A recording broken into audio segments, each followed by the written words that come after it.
My name is Sophie, I'm 42 years old, and my husband of 15 years ended our marriage over the phone to tell me he just received an $800 million inheritance. Before I tell you how he ended up collapsing in a designer store just 3 days later, let me know where you're watching from in the comments. It's always amazing to see how far these stories travel. It all started on a Tuesday. A completely ordinary, mind-numbingly normal Tuesday. I was at my desk at a mid-sized accounting firm in the city, surrounded by the comforting, orderly world of spreadsheets and financial statements. The air smelled faintly of coffee and recycled paper. Outside my window, life went on in its usual rhythm. For me, life was about rhythm. It was about predictability, logic, and the quiet satisfaction of a balanced ledger. Numbers don't lie. People do. I just didn't know how much. For 15 years, my steady salary, my safe job, had been the bedrock of our life, the foundation upon which my husband, Richard, had built his many, many castles in the sky. My phone buzzed, vibrating against a stack of invoices. It was Richard. I smiled, a small, automatic gesture. I assumed he was calling to check in, maybe to complain about a client or pitch me his latest can't-miss idea. Our marriage had become a rhythm of its own, his chaotic energy, my steadying calm. "Hey," I answered, my voice cheerful, the sound of a woman who still believed she was part of a team. "Sophie." His voice was flat. Cold. A tone I hadn't heard in years, not since I'd refused to co-sign a loan for one of his more ludicrous business ventures. It was a voice stripped of all warmth, all history. "I need you to listen very carefully. Uncle Edward passed away." My heart sank. Edward was a distant, almost mythical figure in Richard's family. A wealthy, eccentric recluse living in a sprawling chateau near Bordeaux. We had only met him once, at a tense family gathering a decade ago. "Oh, Richard. I'm so sorry." "Don't be," he cut me off. The coldness in his voice was now laced with something else, something sharp and metallic. It was the sound of pure, unadulterated triumph. "He left me everything. The entire fortune. We're talking about $800 million. I was floored. The number was so vast it was meaningless. It was like trying to imagine the distance to the moon. It was a number for other people, for headlines, not for us. "What? Richard, are you serious? How is that even possible?" "Deadly serious," he said, and I could almost hear the arrogant smirk forming on his lips. "And things are going to change. Fast. My life is about to take off, and frankly, you're not part of the new flight plan." The metaphor was so corporate, so impersonal, it felt like a slap. "Flight plan? Richard, what are you talking about?" "We're married." He corrected, the word a scalpel, surgically severing 15 years of shared life. "I'm talking about a divorce, Sophie. I've already had the papers drawn up by a top lawyer. I want you to pack your things and be out of the apartment by the time I get home. Immediately." The sterile silence of my office suddenly felt suffocating. The neat columns of numbers on my screen blurred into meaningless squiggles. 15 years. 15 years of me working late to cover our bills. 15 years of me encouraging him after each failure, telling him his big break was just around the corner. 15 years of me making myself smaller so his ego could have more room to breathe. All of it, erased in a 30-second phone call. "Just leave?" I whispered, the words catching in my throat. My entire world was tilting on its axis. "That's what I said," he snapped, his patience, which I had so carefully cultivated for over a decade, now completely gone. "My new life is waiting. Don't be a dead weight." The line went dead.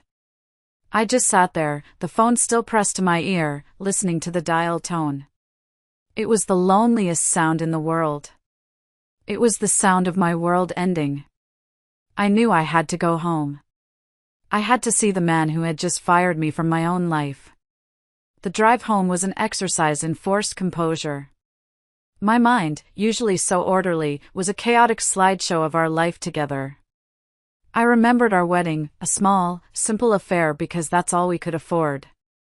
I remembered him laughing at my 5-year financial plan, calling me his adorably cautious little accountant. I remembered the sting of his words, year after year, chipping away at my confidence. It's just a job, Sophie. It's not a career. It's not a passion. He never understood that my passion was for stability, for building something real, something that would last. My hands tightened on the steering wheel as the memory of Uncle Edward's visit came back, sharper this time, more detailed. Richard had been insufferable, a peacock strutting around, dropping buzzwords he'd learned from a business podcast.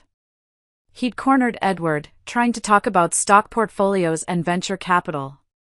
Edward had listened with a polite, impenetrable smile before excusing himself. Later, I'd found Edward on the veranda, looking out over the garden. I'd brought him a glass of water. We started talking. He didn't ask about Richard. He asked about me. He asked about the challenges of my profession, about the ethical dilemmas an accountant faces. We talked for nearly an hour about regulations, about corporate responsibility, about how numbers can be manipulated to tell lies. He listened with an intensity that made me feel seen, truly seen, for the first time in years. A good accountant is the conscience of a company, he'd said. It's a profession with a deep moral core. Before we left, he'd pressed a small, heavy object into my hand. It was a beautiful, flawless crystal paperweight. For your desk, he'd said, his eyes twinkling.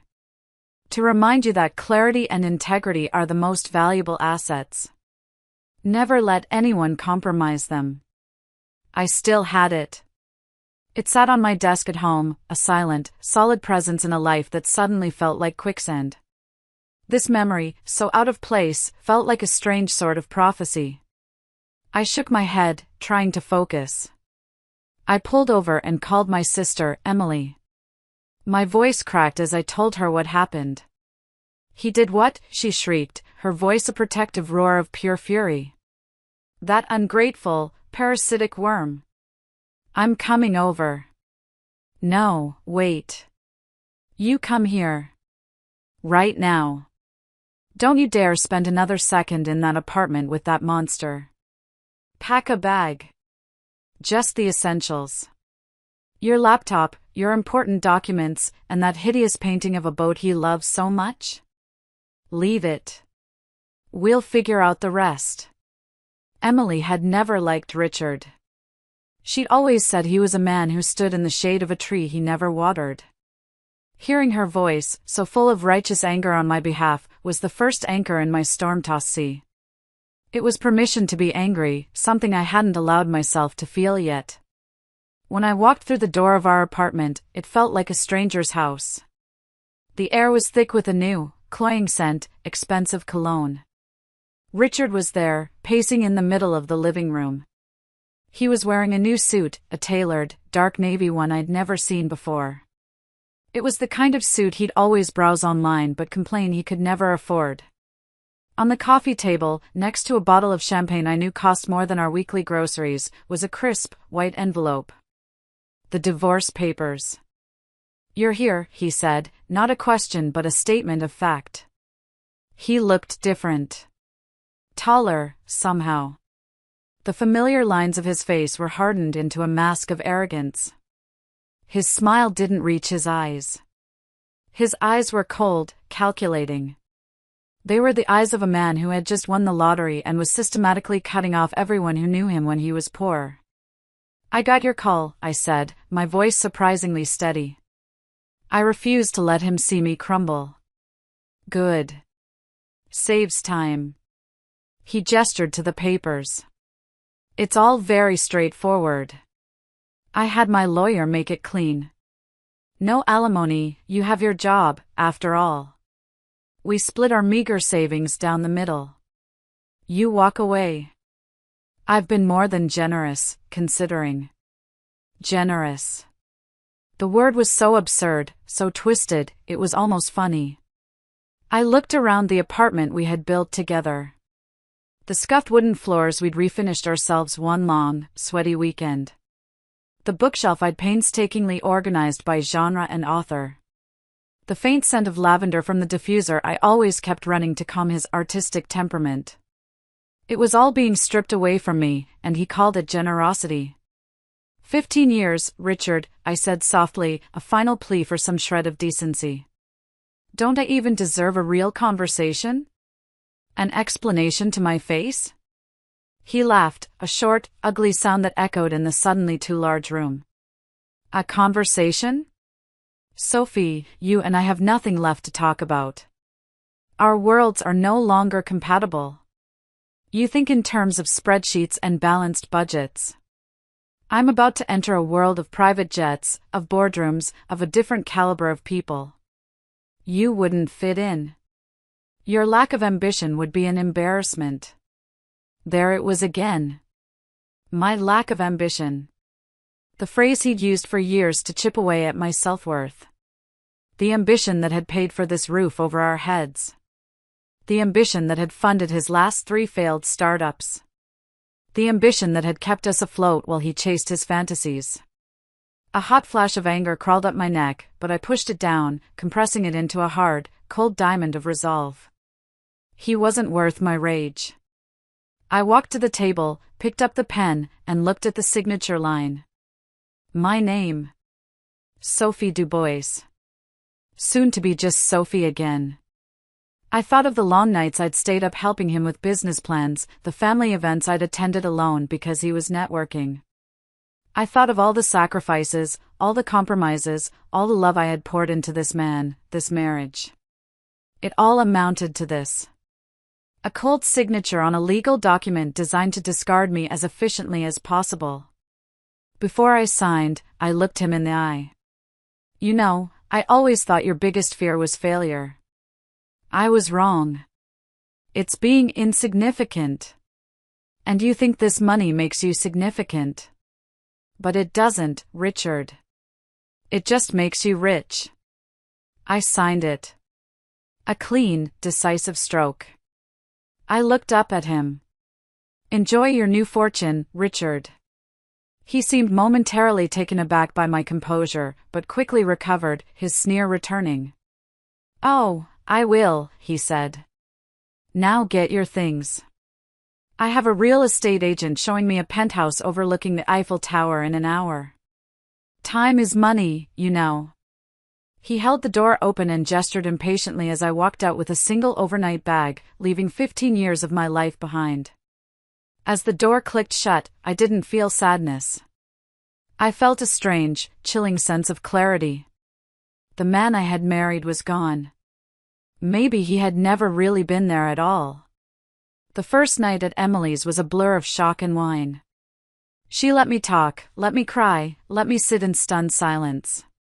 She didn't offer platitudes or false hope. She just offered her presence, and it was everything. His biggest loss isn't the money he thinks he's getting, she said, her voice fierce. It's you.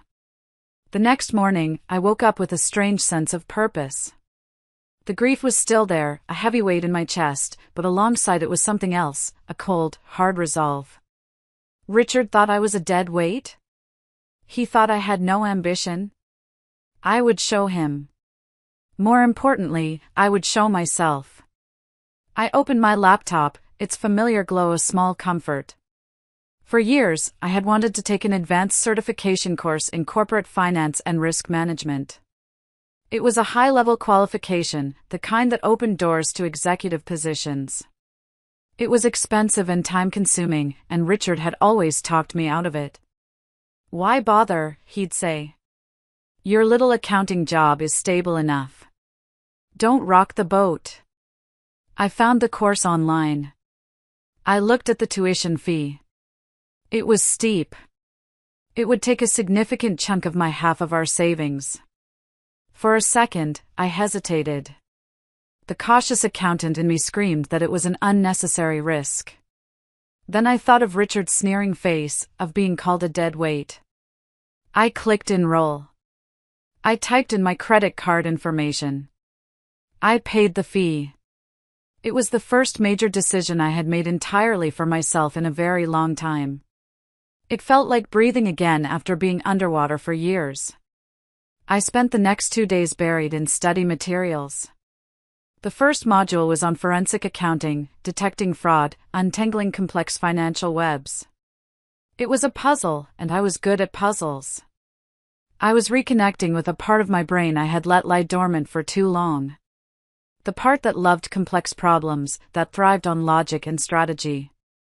It was exhilarating. Meanwhile, through the grapevine of mutual friends who were now awkwardly trying to navigate their loyalties, I heard about Richard's exploits. He'd thrown a lavish party at a high-end hotel, telling everyone about his massive inheritance. He'd put a non-refundable down payment on a brand new Porsche. He was living the life of a millionaire before the first dollar had even cleared probate.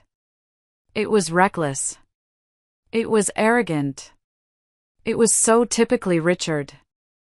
On the third day, as I was taking a break from studying, a courier delivered a letter. It was addressed to me, at Emily's address.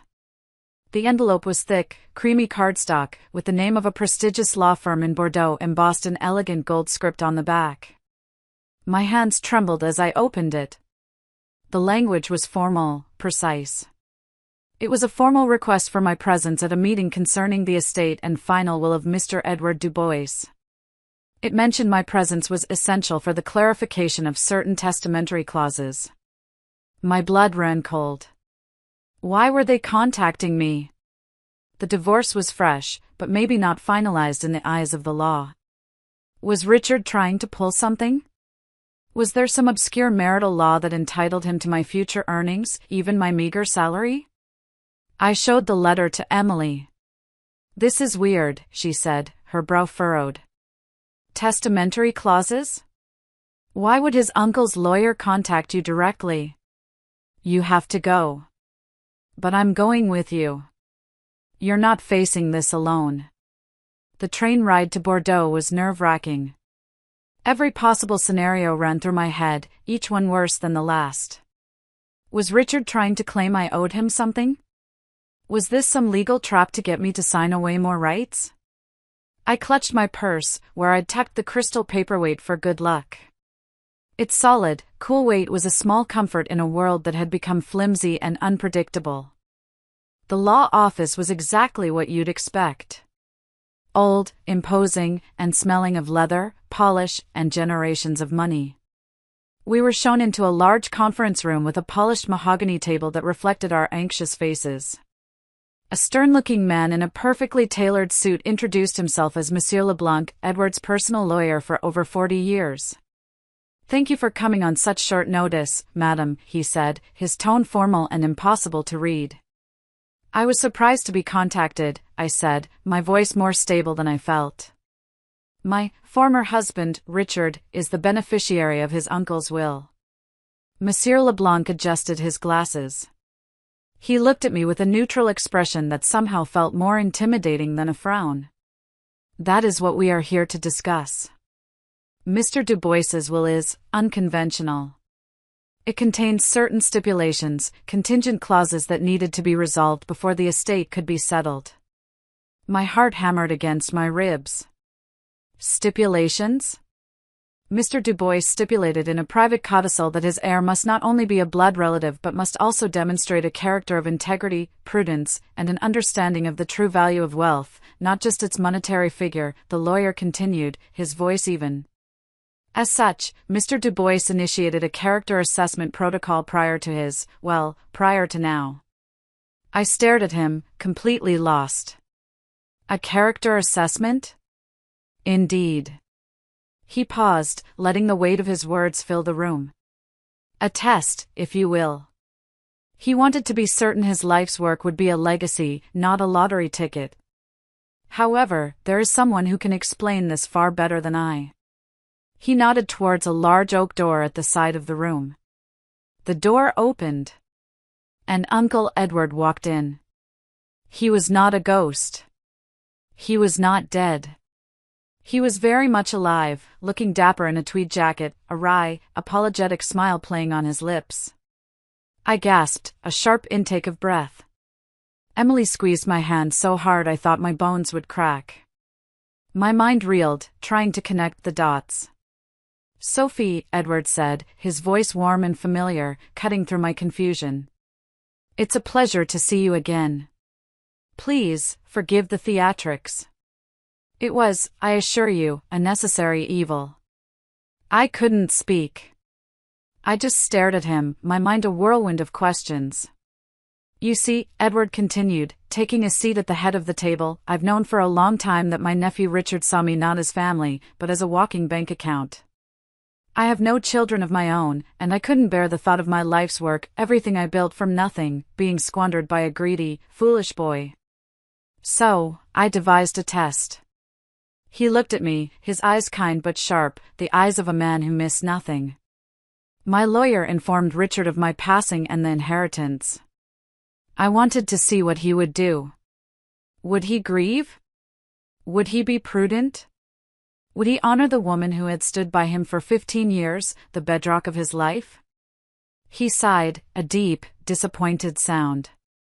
He failed. Spectacularly. He revealed his true nature with a speed and cruelty that even I found shocking. For the promise of money, he threw away the most valuable asset he ever had. He paused, and his gaze met mine, holding it. And you, Sophie. You, who he called unambitious. You, who he cast aside without a second thought. In our one conversation, years ago, you spoke with such passion about ethics, about responsibility. You understood that a balance sheet is also a story of a company's moral choices. You showed more grace, dignity, and integrity in the face of his cruelty than he has shown in his entire life. Monsieur Leblanc cleared his throat and slid a new set of documents across the table towards me. They were thick, bound in blue ribbon. According to the final, binding codicil of Mr. Dubois's will, which is activated by Richard's definitive failure of the character assessment protocol, the sole and undisputed heir to the entire Dubois fortune, all $800 million, the properties, and the controlling interest in Dubois Enterprises, is you, Sophie. The room fell silent. The only sound was the frantic thumping of my own heart. It wasn't about the money, not really. It was the validation. It was the stunning, earth-shattering realization that someone, somewhere, had seen my worth all along. The quiet dedication, the steady loyalty, the integrity Richard had mocked, this man, this practical stranger, had seen it and deemed it priceless. While I was processing this impossible truth, my phone, which I'd placed face down on the table, buzzed with a text from a mutual friend. I glanced at it. It was a picture. It showed Richard, on his knees, in the middle of a gleaming Porsche dealership, his face a mask of pure horror. The caption read, OMG, Richard's credit card was just declined for $1 million car. He's screaming at someone on the phone. He just collapsed. The test was over. His new life had evaporated before it had even begun. My new life, a life I had just started to build for myself on my own terms, was about to change in ways I could never have imagined. The first thing I did was block Richard's number. The barrage of frantic, desperate texts and voicemails that followed, a pathetic, escalating cycle of threats, apologies, and pleas, was a noise I no longer needed in my life. I didn't need a final confrontation. His own actions were his judgment. My silence was my victory. Edward was more than a benefactor, he became a mentor, a friend, the father figure I never really had. He was delighted to discover that my boring accounting knowledge was exactly what was needed to streamline his empire. He saw the sharp, strategic mind that Richard had tried so hard to smother. He invited me to his chateau, not as a guest, but as a partner. We spent weeks going over the business, and for the first time, I felt my professional skills were not just valued, but celebrated. He offered to formally adopt me, to give me the name that came with the fortune. I accepted. I became Sophie Dubois, not by marriage, but by merit. The next few years were a whirlwind of hard work and discovery. I didn't buy a penthouse or a sports car.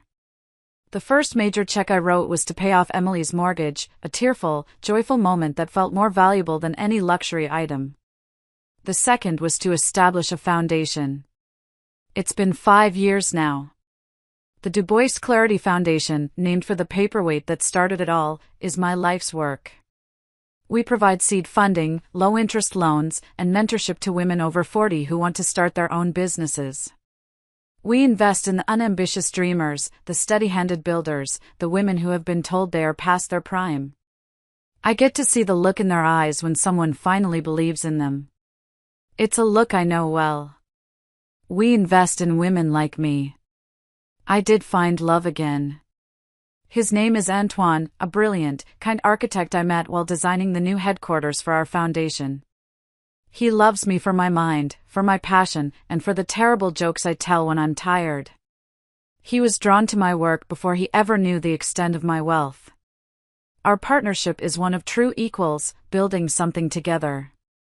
As for Richard, I heard he eventually paid off his debts after declaring bankruptcy. He moved to a small town in the north, got a modest job managing a local nonprofit, and married a schoolteacher named Julia. Emily saw him once, coaching a kids' soccer team on a Saturday morning. She said he looked content. Quiet. Smaller, somehow, without the bluster. I hope he is. I hope that losing everything taught him what truly has value. Sometimes, I look at that crystal paperweight on my desk in my large, bright office overlooking the city. It's a reminder. A reminder that money doesn't change who you are, it just magnifies it. For Richard, it magnified his greed and insecurity. For me, it magnified a strength I was only just beginning to realize I had. He thought $800 million would buy him a new life, but all it did was reveal the poverty of his character. And for me, losing everything was the only way I could truly gain it all. Thank you so much for listening to my story.